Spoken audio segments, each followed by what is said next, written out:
Good morning every van. ನಾನೇನೋ ಸಿಕ್ಕಾಪಟ್ಟೆ plan ಮಾಡಿಕೊಂಡು ಬೆಳಗ್ಗೆ ಬೇಗ ಇದು ಎಕ್ಸಸೈಸು ಮೆಡಿಟೇಷನ್ ಎಲ್ಲ ಮುಗಿಸ್ಕೊಳ್ಳೋಣ ಅನ್ನೋ ಅಷ್ಟರಲ್ಲಿ ಕೌಂಟರ್ ಪ್ಲ್ಯಾನ್ ಥರ ನೋಡಿ ನನ್ನ ಕಂದ ಆಲ್ರೆಡಿ ಎದ್ಬಿಟ್ಟಿದೆ. ಹಿಂದೆಯಿಂದ ಸಣ್ಣದಾಗಿ ಸೌಂಡ್ ಬಂತು, ಅಮ್ಮ ಗುಡ್ ಮಾರ್ನಿಂಗ್ ಅಂತ ತಿರುಗಿ ನೋಡಿದ್ರೆ ಆಲ್ರೆಡಿ ಎಚ್ಚರ ಆಗಿಬಿಟ್ಟಿದೆ. ಅಷ್ಟರಲ್ಲಿ ಪ್ಯಾರೆಟ್ಗಳು ಸೌಂಡ್ ಬಂತು.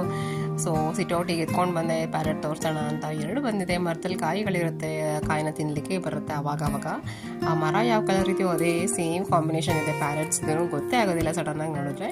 ಹಾಗೆ ಇವತ್ತು ಬ್ರೇಕ್ಫಾಸ್ಟ್ಗೆ ವೆಜಿಟೇಬಲ್ ಪಲಾವ್ ಮಾಡ್ತಾ ಇದ್ದೀವಿ. ಮಸಾಲಾನ ಗ್ರೈಂಡ್ ಮಾಡ್ತಾ ಇರೋದು, ಅಮ್ಮ ಮಸಾಲಾನ ಗ್ರೈಂಡ್ ಮಾಡ್ತಾ ಇದ್ದಾರೆ, ನಂದು ಒಗ್ಗರಣೆ ಹಾಕ್ತಾ ಇದ್ದೀನಿ ಅಷ್ಟೇ. ಆ್ಯಂಡ್ ಅದೇನೋ ಒಂದೆರಡು ಸಲ ಬಂದು ಸೌಟ್ ಆಡಿಸಿದ್ರು ಸಾಕು, ಅಮ್ಮಂತರು ಮಾಡೋ ಅಡುಗೆ ಅಂತೂ ಎಕ್ಸ್ಟ್ರಾ ಟೇಸ್ಟೇ ಬಂದುಬಿಡುತ್ತೆ ಅಲ್ವಾ. ಅದನ್ನೇ ಹೇಳ್ತಾರೆ ಅಮ್ಮನ ಕೈ ರುಚಿ ಅನಿಸುತ್ತೆ. ನಾನು ಯಾವಾಗಲೂ ಅಮ್ಮಂಗೆ ಹೇಳ್ತಾನೆ ಇರ್ತೀನಿ, ಸೇಮ್ ರೆಸಿಪಿ ನಾನು ಮಾಡ್ತೀನಿ, ಅದೇ ಥರ ಮಾಡ್ತೀನಿ ಅಮ್ಮ, ಆದರೆ ನೀವು ಮಾಡೋದು ಮಾತ್ರ ಎಷ್ಟು ಟೇಸ್ಟಿ ಅನಿಸುತ್ತೆ ಅಂತ ಹೇಳ್ತಾ ಇರ್ತೀನಿ. ಇನ್ನು 2 ವಿಷಲ್ ಬರಬೇಕು, ಅಷ್ಟರಲ್ಲಿ ಕೌಂಟರ್ ಟಾಪ್ ಕ್ಲೀನ್ ಮಾಡ್ಕೊಳ್ಳೋಣ ಅಂತ ಮಾಡ್ಕೊಳ್ತಾ ಇದ್ದೀನಿ. ಪಲಾವ್ ರೆಡಿ ಆಯಿತು. Bye take care.